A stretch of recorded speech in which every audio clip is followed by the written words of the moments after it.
This is a white oak. This is big. You don't see these in the woods very much.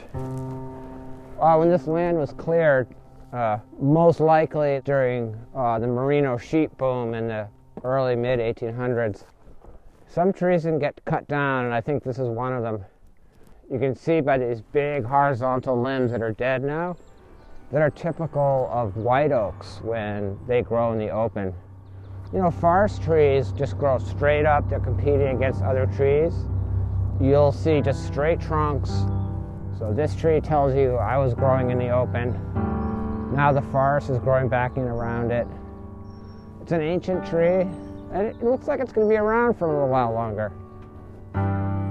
So we'll just keep an eye on it and enjoy it while it's here.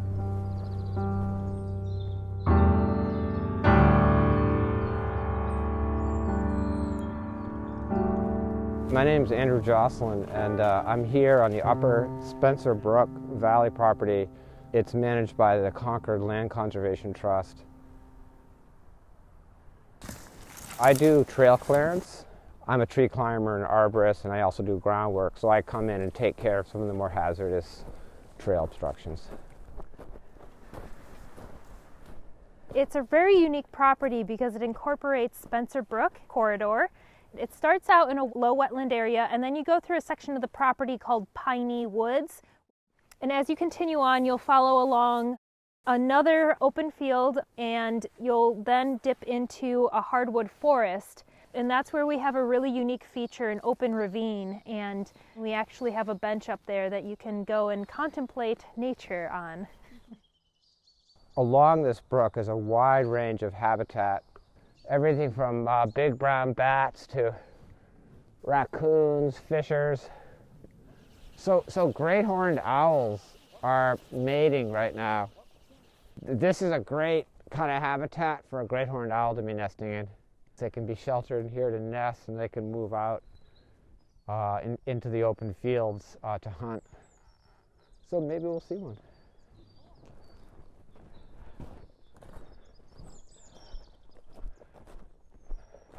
So this land is protected from development by being on Concord Land Conservation Trust, and so it's really important habitat that could otherwise have houses on it and deprive the local plants and wildlife of a place.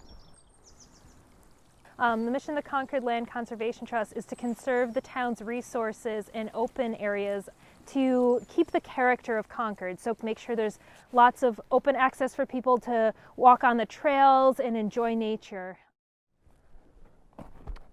So I want to talk about this tree. This is a red oak. I can see it's a red oak without looking at leaves on the ground or even looking up at it very far. It has a really vertical bark furrows.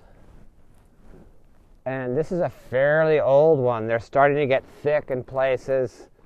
It says, "Hi, I'm a red oak," and it also says, "I'm pretty old." And growing in the forest, they grow slower. A red oak growing in a park could be this thick and be 60, 70 years younger. You'll often see sort of a redness in between in the furrows, and it's actually a red algae that likes this habitat. It loves red oak family bark furrows. See that orangey? It's sort of an orange color. That's a red algae. Across New England, a majority of our forests are roughly 100 years old. So Upper Spencer Brook Valley is a great example of what we call a second growth forest. However, New England is always wanting to return to a forest. And one of the best ways for people to help the land trust is to become a member. Membership helps us to take care of the properties and just keep going as an entity in the town that's preserving open space.